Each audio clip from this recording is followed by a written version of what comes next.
Jallianwala Bagh massacre, April 13, 1919. The background of the event.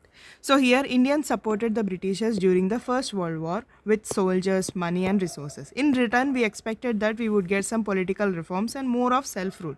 But Britishers continued their repressive policies and which frustrated the Indians. So what were the policies here? The one such act is Rowlatt Act, which allowed arrest without any trial, okay, and detention without any evidence, which is also called as Anarchical and Revolutionary Crimes Act of 1919, which is also called as a Black Act. So in Amritsar, Punjab, people were very politically active. Here, two people, Dr. Saifuddin Kichlo, Dr. Satyapal, they both were arrested under the Rowlatt Act.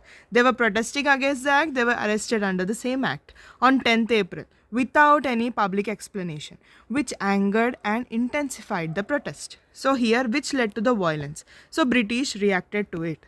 So protests turned violent after the arrest of the leaders. So government buildings were attacked, British banned gatherings, military control was handed to Dyer. So which led to the massacre. So here, on the day of Baisakhi, people gathered in the Jallianwala Bagh.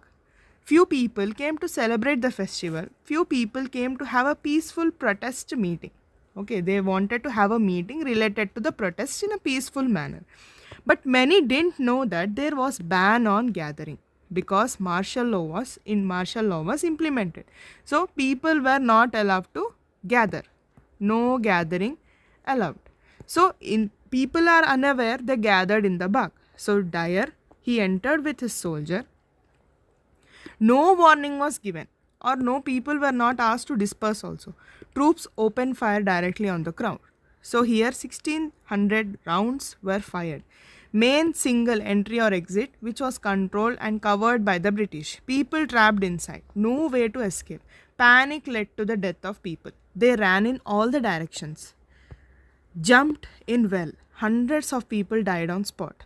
Casualties reported according to British report 379 people died. According to Indian report, nearly 1000 people died and 1500 were injured. Wounded people left unattended overnight due to the curfew. Even their family members couldn't come and take care of them.